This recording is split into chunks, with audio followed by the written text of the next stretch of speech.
tey Atlético Madrid Barcelone ñoom ñooy daje ci live commentaire bi nga xam ne moom lañ teg fii pour supporters yi nga xamante ne nii ñii ay Barcelone lañ ñii ay Madrid lañ di supporter Atlético mais tey tout le peuple madrilène Atlético lañ faral parce que waa Real aussi Atlético lañ faral donc du coup plateau bi ñu teg ko spécialement pour dalal ñi nga xamante ne nii ñoom ñooy ay ndaanaan ay anciens joueurs damay bàyyi nga nuyonte ak ñoom dalal leen aussi Pagaye. waaw jërëjëf Ahmed di leen dalal jàmm di leen présenter suñu ñaari international yi Alassane Ndour jaruñu leen koy présenter ñëw fi partager ak ñun plateau bi ci match bi nga xamante ni match charnière la pour course bi pour gagner championnat au Espagne. parce que match bi ñëpp xam nañ ni match charnière la parce que tey jii nii Barcelone dafa war a gagner. su gagnéwul rek dina am lu yéeme. waaw beneen international bi ñuy dalal Amdi Faye la mi ngi nii moom ñëw représenter Atlético Madrid. kenn du leen ko présenté def na coupe du monde 2002 ak Sénégal def na ay jaloore yu bëri ca Angleterre ca France aussi di ko dalal jàmm am di. di remercier Seneweb ci invitation bi donc ñëw supporter sama équipe pour essayer de battre Alassane xam naa ça va pas être facile mais bon on va essayer quoi. waaw mais gis ngeen match bi ni mu demee match charnière la parce que Barça dafa jiite woon Real Madrid. 2 points avant confinement bi ñu def benn break gars yi taxaw dem ñëwaat Real yëg ci kawam ba fi mu nekk nii Barça amatul sax les destins entre ses mains ni ko tubaab di waxee donc yow instant yi Alassane Ndour ban jàngat nga am ci situation bi. bi 1-0 pour Barcelone à la 11e minute donc le Barça vient de marquer son premier but ci derby bi nga xamante ne nii moom moo leen boole ñoom ñaar donc Quique Setien moom la ñu gis doon ñu koy wane le coach barcelonais donc Barça dugal na léegi 1-0 donc Alassane Ndour dugal na ki nga xamante ne nii moom mooy Amdi Alassane sa réaction rapidement sa réaction. déjà ñu ngi doon commenté. defe naa waa ji ma dugal contre son camp mais Diego Costa contre son camp c'est ça. waaw Diego Costa ma dugal contre son camp mais bon ça arrive. c'est bien pour nous mais match bi rek jeexagul ah. donc 11 minutes rek nañ jéegu. waaye baax na ci trop bii bi nii. waaw dina tax pression bi xaw a dégg. ok yow Pagaye match bi Barça dugal na. waaw Barça dugal na fi mu nekk nii Barça au classement boo xoolee Barça ñëwaat na ci kaw Real Madrid. waaw léegi ñu jéem a xool Amdi Faye lan mooy réaction am par rapport ak bii bi mu encaissé léegi. mais bon c'est pas gagné encore ah début match la ñu ngi. surtout en plus but boo xam ne contre son camp là. Je pense qu'on en a tout à l'heure 2 occasions. Et on pouvait marquer. Donc je pense que c'est un match ouvert. Et je pense que c'est un match qui déclare peut-être qu'il y aura beaucoup de buts. Sauf que li grave ci entre Barça ak Real soo xoolee si seen dernière confrontation yi pour ñu gis plus de 2 buts problème la. Et que Atlético Madrid ça fait maintenant presque 10 ans musul gagné Barça ci Liga. Donc dernière victoire mi ngi remonté le 14 février 2010 waaw 14 février 2010 à l'époque Diego Forlán sax moo dugaloon ak Simao Sambusa contre benn réplique kii loolu est-ce que du lu xaw a tiital tuuti ci match bi tey. oui mais xam nga lu ñuy wax ne cycle dafay am cycle. te gëm naa ne peut-être mën na dañ tey nag tey mën na dañ c'est possible il suffit juste ñoom ñu gëm ko je pense que le match est ouvert aujourd'hui te bu ñu fàtte tamit ne Barça c'est vrai que il demeure être équipe bu mag mais bu ñu fàtte ne cycle am aussi mu ngi bëgg a jeex parce que boo xoolee c'est pas le Barça il y a 10 ans c'est pas le Barça il y a 6 ans donc aujourd'hui peut-être tey Atlético li mu war a def rek mooy mu gëm ne tey jii war na mën a def résultat et puis sûr et certain peut-être comme li ma dégg léegi xaw ma ko wax ñu ne c'est sûr et certain que tey ils ont beaucoup de supporters Real Madrid wóor na ma dina supporter Atlético parce que c'est l'enjeu en fait. fi mu nekk nii kii yëg.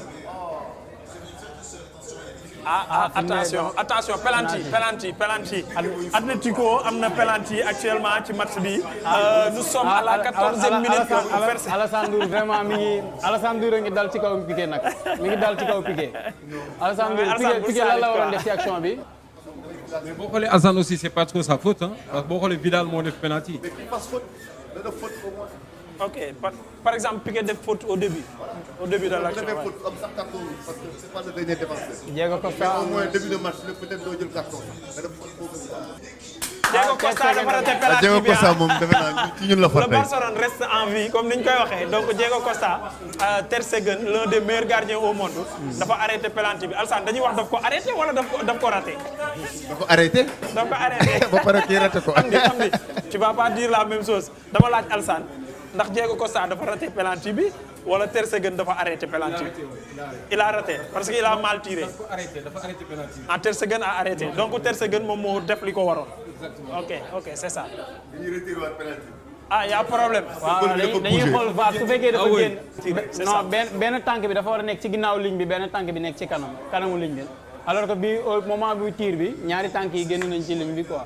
juste ñu def benn précision rek fi mu nekk nii au moment bu ñu toll nii Barça jëlaat na pied parce que 69 points la amoon avant match bi mu am 3 day am 72 Real mi ngi ci 71. Donc Barça Real avec un match en moins. Donc lu ñuy wax provisoirement. Barça pour l'instant jëlaat na tête championnat bi. Mais ak sa expérience am di fay genre situation bi nga nekk entraîneur est-ce que da ngay bàyyi Diego Costa dóoraat bal bi. C'est sûr que bu fekkee ne règlement permettre na ñuy retirer la plupart dañuy bàyyi jour bi dóoraat mais duñu jël keneen pour mu dóoraat et la plupart bu fekkee ne boo seetloo ci yeneen match yi am bu keneen dóoraatee la plupart day raté encore. Parce que pression bi vaut mieux ki dóoroon mu jéem a dóoraat parce que peut-être c'est rare qu'on rate 2 fois. ok je rappelle man ngeen gagné ballon bi ngeen fi gis nii parce que maa ngi gis Pape Thiam ñu ngi lay nuyu bu baax a baax mu naan dafa bëgg ballon bi donc ballon bi man ngeen ko gagné ak yeneen i ballon on a 5 ballons ce soir à donner en partenariat ak Liga bi mooy bal yi ñoom Messi di dëgg ak ñoom Benzema ak ñoom Ramos donc waa Liga ñoo ñu ko jox spécialement donc Pape Thiam mën nga gagné bal bi ci kanam tuuti dinaa la ko wax ak mayo mais Pape bëgg nga lu yomb nee na bëgg na mayo aussi encore donc on va voir ak gars yi. Égalisation de l'Atlético à l'instant même Diego Costa moo dooroon raté après ñu jox ko je pense kan moo dugal bi penalty bi am di Saúl Ñíguez donc Saúl Ñíguez moo égalisé pour Atlético donc 18e minute 1-1 sa réaction. Exactement c'est sûr que comme li may wax rek match bi c'est ouvert et je pense que Pagaye mu ngi wax affaire bête noire je pense que tey peut-être mu jeex. parce que en fait je pense que tey match bi ce sera plus ouvert. que Atlético gagner que perdre match. que perdre match bi merci beaucoup Amdi Pagaye. donc Alassane fi mu nekk nii doute bi xam naa ni ñëwaat na ci supporteru Barça yi parce que fi mu nekk nii lépp delluwaat na il faut que Barça gagne match bi ñu rappelé ko parce que déjà dafa am retard ci Real Madrid et que retardu Barça li ci xaw a doy waar mooy Barça da ngay gis mu am retardu 2 points mais am na ñu naan sax 3 points parce que goal average particulier bi daka défavorable donc Barça tey jii il faut que mu gagne match bi pour mun a au moins espérer gagner championnat bi donc yow tey jii nii à la place du coach nooy yëkkatiwaatee sa équipe.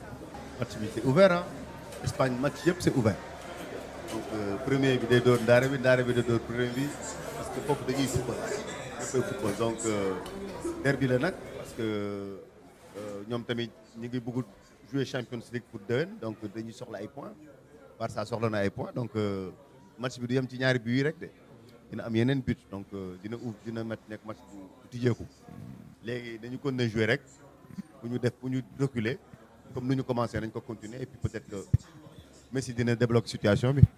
mais Amdi am na lu doy waar entre ñaari gardiens yi tey. attention teel nañ jël but te ay ñaari gardiens yu intraitable lañ. pour yow ñoom ñaar kan moo mën entre Oblak ak Ter Stegen. C'est vrai que Oblak sama gardien mais je pense que Ter Stegen moo mën. actuellement li tax mu mën mooy complet. on peut dire que c'est un gardien complet. parce que tey gardien bu la mën ci tànk moo la mën ci leen. parce que des fois dama koy gis mu jouer damay jàpp ne kii est-ce que normalement warul nekk un joueur de champ. parce que techniquement et puis il a des passes précises ba nga xam ne damay wax ne non c'est impressionnant. Donc je pense que quand il faut le play Oblak peut-être il est bon dans ses lignes. Sur sa ligne. Donc que les moom sur tous les parties du terrain je pense qu'il est 2 fois meilleur. Alassane Ndour du moins pour kii bi pour ñaari gardiens yi kan moo. Je pense que Amdi moom lu mu wax mooy kii parce que Ter Stegen moom c'est un gardien complet moom mooy premier défenseur moom bu méttee sax la ñuy jox pour mu def relance donc loolu la ko ëppale mais sinon Oblak sur sa ligne amul góol bu ko dàqu bu ko mën. 102 clean sheet la def depuis bu mu nekkee Liga. donc loolu score bu yéeme la quoi toog 102 fois dugaluñ la but. on peut dire c'est les 2 meilleurs gardiens de la Liga. waaw. les 2 meilleurs gardiens de la Ligue. encore que di xam naa ni statistique bi moom dina rassurer supporter Barça yi parce que Barça moom mooy équipe bi jël paie à domicile. donc sur 16 matchs ils ont gagné les 15 matchs. donc Barça loolu moom statistique la boo xam ne xam naa ni dina rassurer supporter kii yi. Atlético Madrid tamit équipe la boo xam ne day voyager bu baax parce que ñetti défaite la am xam nga ñetti défaite la am te bokk na ci meilleur défenseur ci Liga bi. Real Madrid rek moo ko jiitu moo topp ci ginnaaw Real Madrid mooy deuxième meilleur défenseur Liga bi donc mu nekk match bu nga xamante ni dafa xaw a yéeme daal pour pronostiquer bi xam naa ni pronostic bi moom pour gagner bal yi du xaw a yomb pour suñu internet. La demi-heure de jeu 1-1 toujours entre Atlético Madrid ak Barcelone mu nekk une mauvaise opération pour l'instant pour sa gaañi waa Barça bon genre situation match yi coach bi lan la war a laaj pour décanter situation bi. continuer à jouer à faire courir Barcelone stade bi dafa ngand ñi équipe yi fay dem yoo xam nañ stade bi dafa ngand donc football rek continuer à jouer défendre dafa métti donc plus ngay défendre loo gaayan bi si équipe adverse bi plus que fin de match bi ñu somb ñu épuisé. am ni yow à ce stade ñu fi match bi yam nii 1-1 Atlético Madrid moo jël 3e pour yow point bu baax la ci moom. Exactement. Et puis moi je dis match bi fekkee ne Atlético bëgg na ko gérer il faut que mu gérer déjà Messi sur ses 25 derniers mètres parce que dama ne boo gérer Messi kenn kese lay tiit peut-être aujourd'hui c'est le meilleur actuellement au Barcelone te joué gul mooy Ansu Fati parce que dès qu'il joue il change de système pour jouer en profondeur fi mu nekk nii Messi moo fi nekk il ne joue pas en profondeur en ce moment donc bu fekkee ne tey booy bi dugg na il fallait canaliser 2 personnes te yaakaar naa bu ñu canaliser Messi fii mën nañ am chance dugal mën nañ am chance gagner en fait. pour yow Ansu Fati fi ñu ko teg yegg na fa. exactement gis nga joueur doo ko seetaan que dans les matchs il faut aller jouer am na joueurs yoo xamante ni peut-être li ngeen leen di gis yow match yi ngeen di gis joueur mu football ngeen ne il est fort mais il faut le voir là où il a pas de pression à l'entraînement.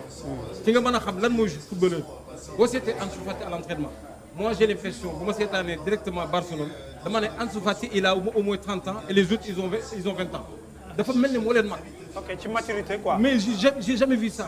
Piqué il veut le frapper tout le temps parce que il fait des trucs de ce gamin dama naan mais est-ce que c'est vrai ce gamin là. génneegul li mu war a mën a li mu mën a dëgg génneegul ko. donc da nga jàpp ni pression moo ko xaw a téye tuuti am na potentiel bu war a gën a mën a exploser. et puis bu ñu fàtte aussi il y a Messi devant il y a toujours dafa mel ni Messi à l'époque en 2006 bu mu gisee Ronaldinho Messi li mu bëggoon def mënu ko woon def.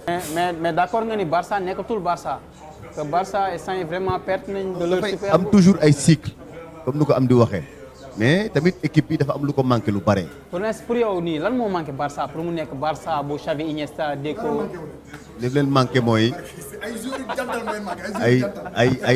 ay défenseurs yu taxaw. ay joueurs yu jantal. waaye booy ay joueurs yu jantal rek bu nekk bàyyi ma fi Messi fu mu nekk bu jeex na.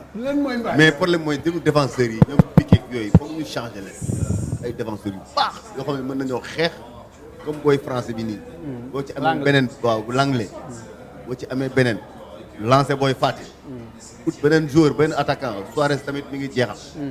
wala ko Messi day dem mais fi ñu toll nii Messi moom kese mënul def lépp loolu mooy problème bi. ok donc ñu dem ci beneen cycle quoi.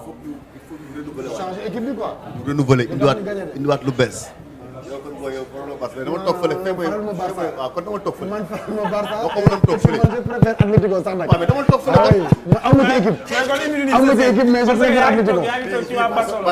non kon il faut ñu changer ma kon. non man quoi non. dama ko toog fële Aba. waaw fi mënoo fi toog. waaw dama ko toog fële. Atlético. fexeel nag ba bu ñu gagné. na nga toog foofu rek. waaw garaawul. waaw jeex na. garaawul dinaay toog. donc sama gars yi maa ngi leen di nuyu. delloo ziar mais lu xaw fi. bon match bi daal mooy daw actuellement 1-1 la.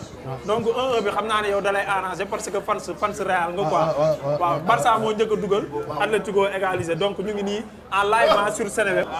waaw mooy de 10 minutes ñu dem match bi léegi ñu dem mi-temps mais ni fi mu nekk nii ni muy déroulé woo dafa xaw a équilibré Messi mi ngi jéem waaye mënul fexe ba décanter situation bi parce que match bi moom ñëpp xam nañ ne Atlético Madrid moom bu la bëggee défendre moom yaakaar naa ne loolu rek la mën. donc fi mu nekk nii moom Barça jaaxle na trop instant yi lan moo leen dese xaaraat seen facteur X rek Messi décanté situation bi xaj na. en tout cas Barça ci àdduna du ma ko faral mukk loolu moom moo taxaw fee ci digg tali bi xaar oto bu mag. Badou waali li mu doon wax xëy di nettali moo ko gënal. en tout cas du ma ko faral te day perte championnat bi du am dara ci liggéey champion c'est fini quoi c'est fini. ok. xanaa ma bàyyi la Ameth nga introduire supporteru Atlético Madrid ak waa Barça yi. Bon, on est là, hein, le match se passe très bien, on est solide. Nous avons góorgóorlu bu baax. Donc c'est un but contre notre camp. En plus, on a égalisé par penalty. Donc notre capitaine aussi nous manque, ainsi que Savic. Mais on est là, notre esprit est là, on est combatif. Concernant cette première mi-temps, je vais dire que voilà, on avait pris l'avantage sur une erreur de Diego Costa, le but contre son camp. Après, il y a eu une erreur défensive. di leen fàttali ni que La Liga ñoom dañoo déplacé wu ba Seneweb noué benn partenariat ak Seneweb. maanaam am na benn internaute bu la koy fàttali li ma la wax début émission bi Diego Simeone bi mu ñëwee ba tey ñëpp xam nañu coach su mag la musul gagné Barça Liga. donc dafa mel ni comme statistique boobu vraiment c'est en défaveur par rapport ak sa équipe.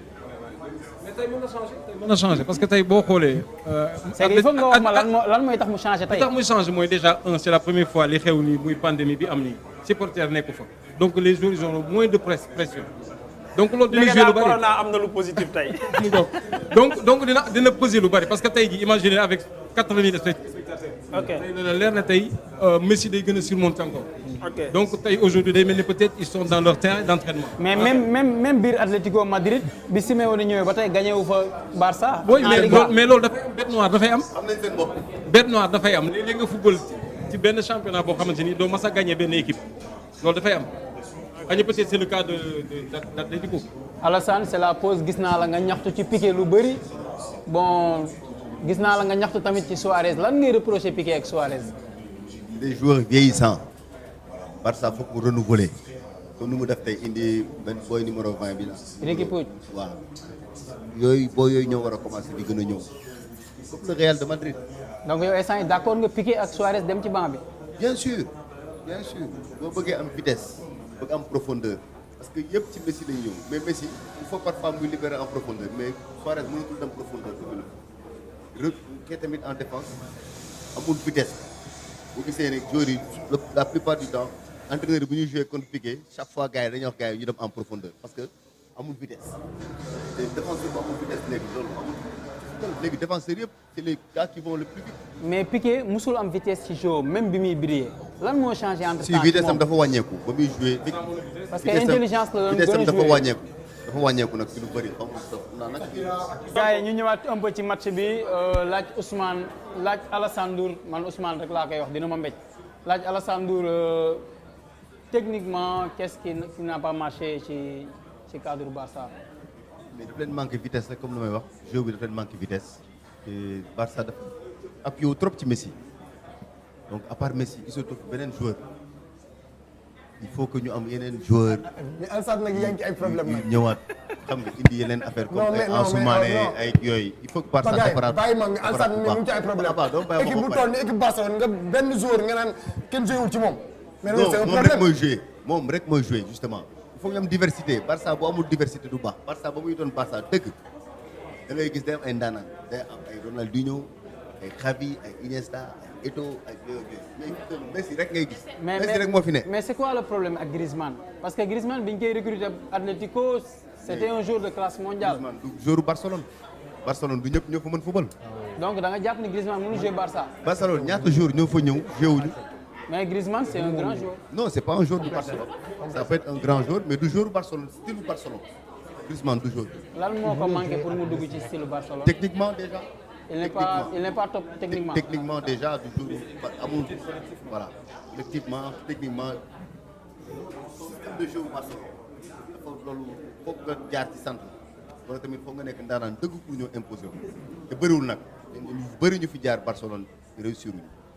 en général dañ naan les grands joueurs ils s'adaptent à ci système bu mu mën di doon dañuy adapté wu. attention ñii c'est des institutions ñii c'est pas des équipes comme ça ñii dafa am ay institutions la équipe joueur bi ni muy football numéro 6 bi ni muy football lii moom ngay football ba nga may 8 ans ba ngay am 20 ans système boobu dañ naan xoolal ki nekk ci sa poste dañuy jox ay cassette ngay entraîner di ko xool ni muy footballee entraînement ak match donc c'est des institutions maintenant boo jógee feneen nga ñëw indi leneen ça peut marcher mais c'est rare que joueur yi di réussir foofu.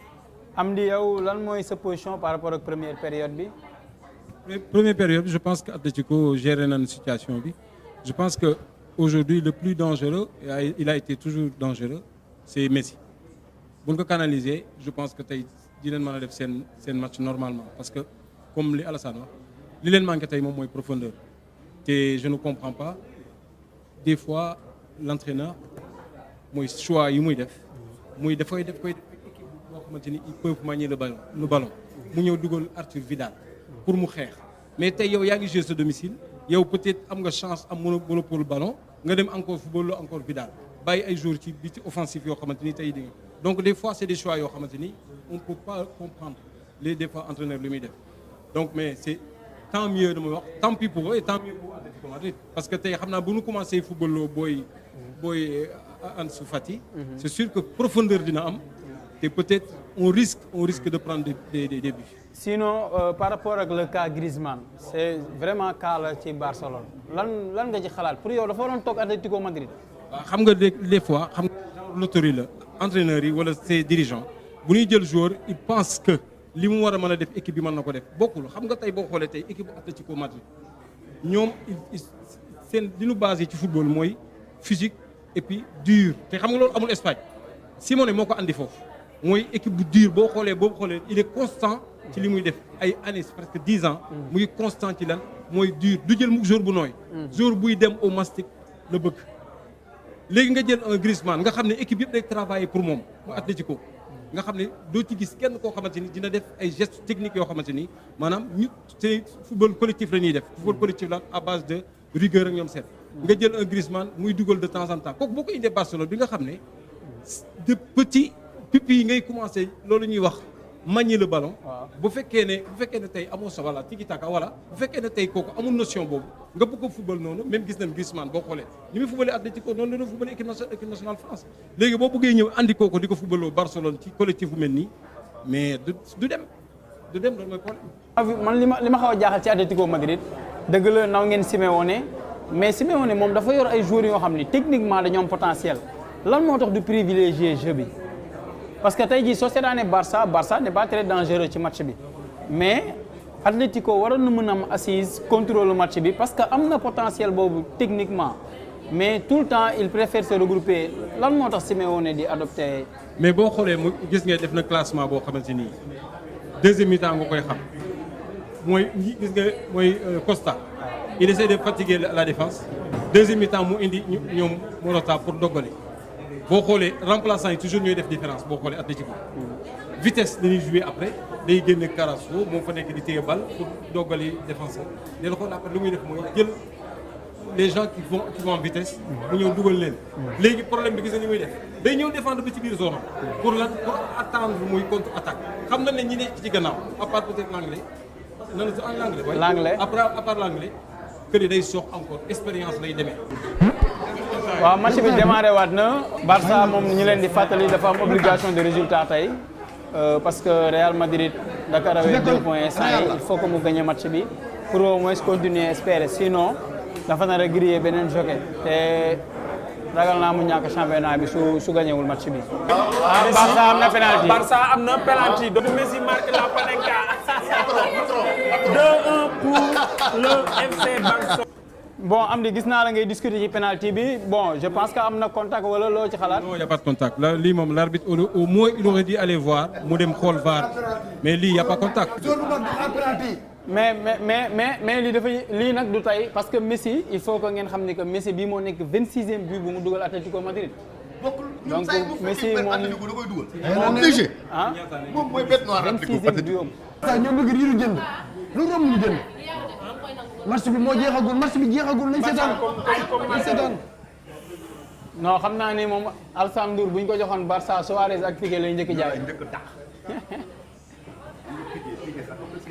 Pagaye match bi ñu ngi ci 55e minute donc toujours 2-1 pour le Barcelone donc actuellement Atlético moom mooy attaqué coup franc la je pense mais arbitre dafa bàyyi li nga xam ne moom mooy avantage attention 6 mètres heureusement Diego Costa moom moo amoon occasion noonu pour Diego Costa tuuti mu dugal parce que battre na ci air yi charnière centralu Barcelone yaakaar naa ni supporter Barça yi tiit nañ ci action bi gis nga Alassane Ndour nu mu téyewaatee boppam xam naa leen rappeler rek ni que Barça fi mu nekk nii provisoirement jëlaat na paie ak biu Messi bi parce que Messi dugal na c'est vrai dugal na 700e biom en 862 apparitions mais ça a permis vraiment aux Catalans de reprendre la tête du classement devant le Real provisoirement quoi parce que Real am na benn match en moins bu muy jouer.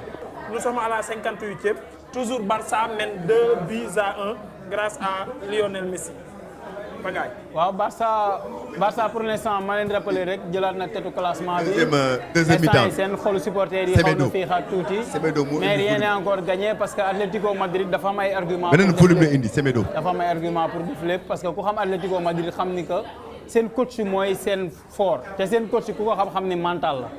donc Barça instant yi nii le match n'est pas encore gagné comme ni ko am di waxee xanaa ma laaj am di rek instant yi lan lay suggérer Diego Simeone pour peut-être mu recoller au score. je pense que ci kanam tuuti peut-être mu def pour Costa je pense et n'oublions pas xam nga tey gars yi Barcelone mu ngi mën a 2-1 mais Atlético raté na penalty. non mujj na ko dugalaat. mujj na ko dugalaat ah oui c'est vous avez wax nga dëgg man. mujj na ko dugalaat. bàyyi suñu équipe bi nag ñoo leen mën a quoi. ñoo mën a mais boo xoolee xoolal. ñun ñoo mën a quoi. c'est pas le Barça. non est-ce que doom bi dafa nekk di xajamal. ñu bari dinañ mer mais bon Barça c'est plus le Barça d'avant. dinañ jël sa contact fii waa gars yi gérer réseaux sociaux nga jaar sa donc 4 ballons moo ñu dese 4 décidément benn ballon bi may naa ko Sidi parce que moom histoire de penalty. Seydina Mohamed donc match bi beneen penalty moo ci am à la 61e minute. mais attention Vidal c'est un joueur intrinsèquement très technique. mais ses qualités c'est plutôt physique quoi. pas technique par rapport à Barcelone. non Vidal c'est un joueur classe mondiale Vidal il est très technique. non dafa progresser parce que Vidal a une touche de balle da doon louper à une touche de balle j'ai première intention. mais entraîné avec Messi foog nga ay. à la Juve il était très technique à la Juve. mais première qualité c'est des qualités physiques. il apprend.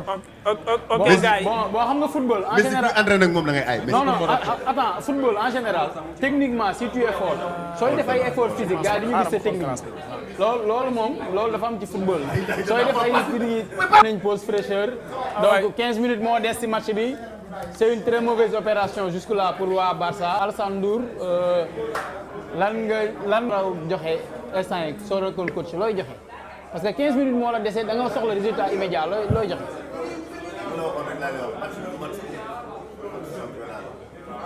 mais match bi nii doon na match coupe ci Barça.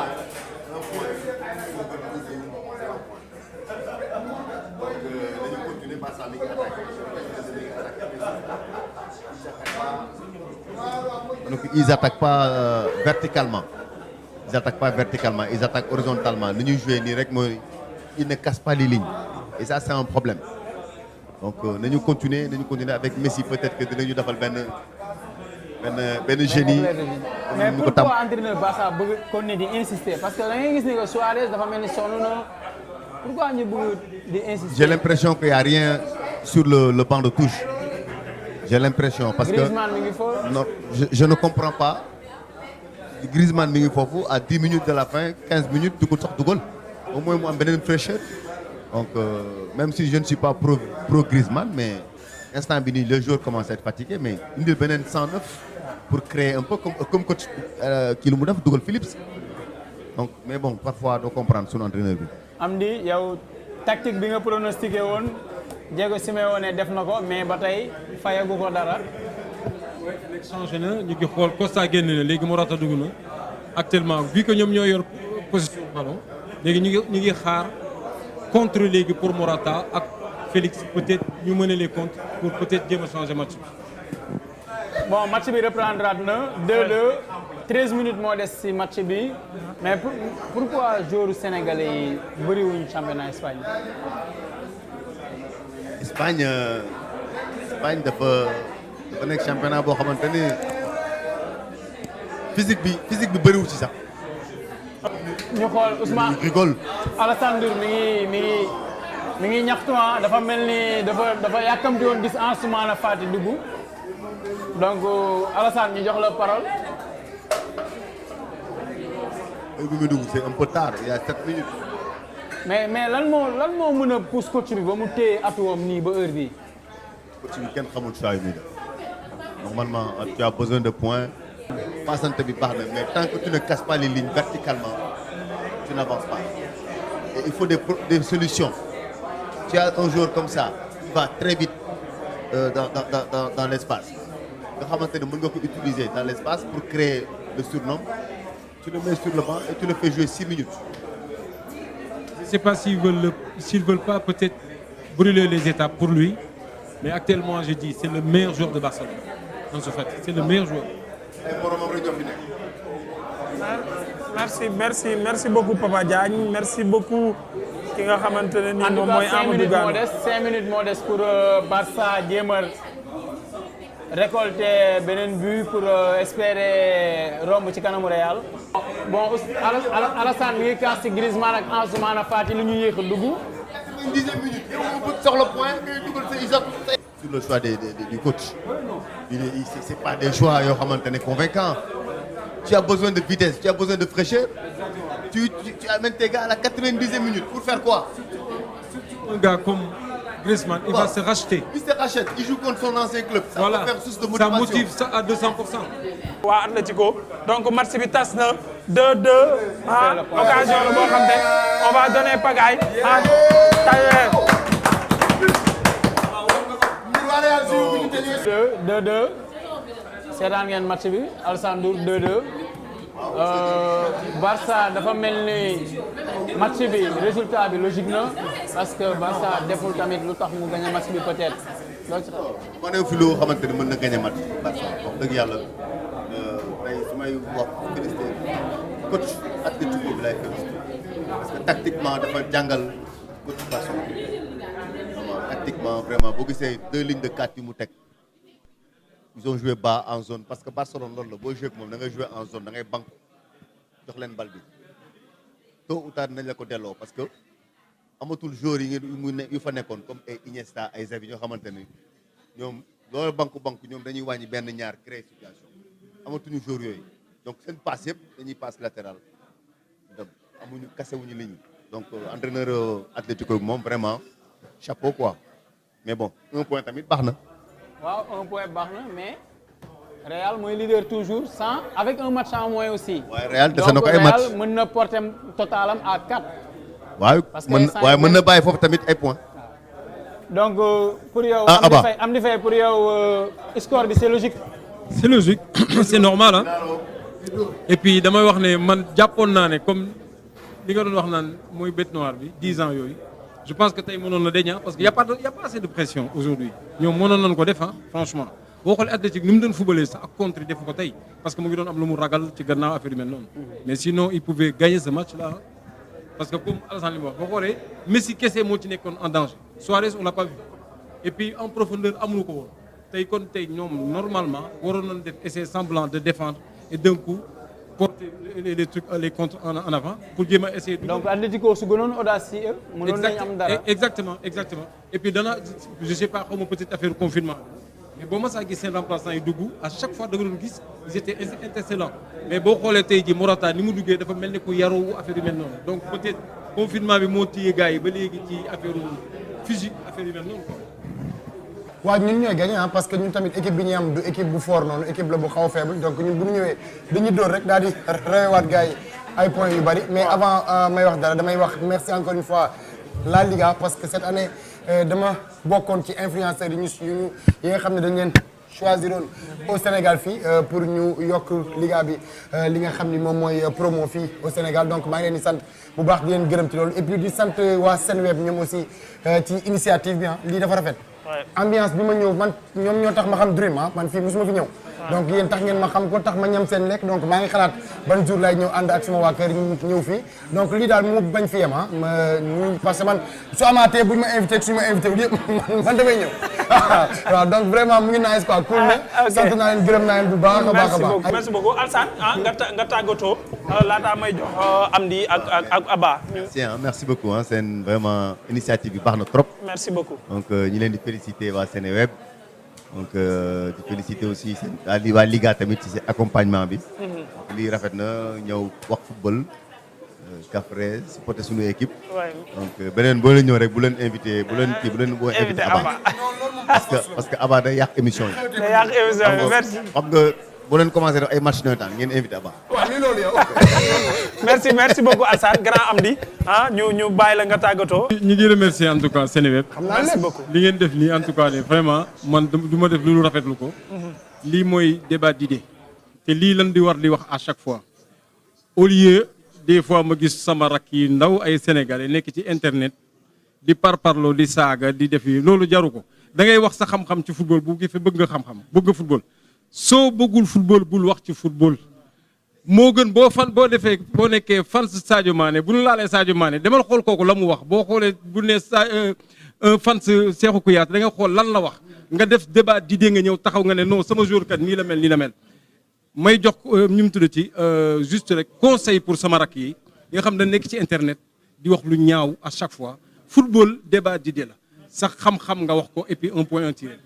di leen remercier vraiment c'était un honneur vraiment ñu partager plateau bi parce que lii lu bees la woon live commentary en partenariat avec la Liga espagnole donc je pense que ni jëlee nañ ci mbégte jëlee nañ ci tamit xam-xam ndax ay borom xam-xam ñoo ñu wëroon muy ñaari anciens internationaux ñu rafetlu trop seen teewaay ak Aba jour nawetaan bu bon bi donc merci beaucoup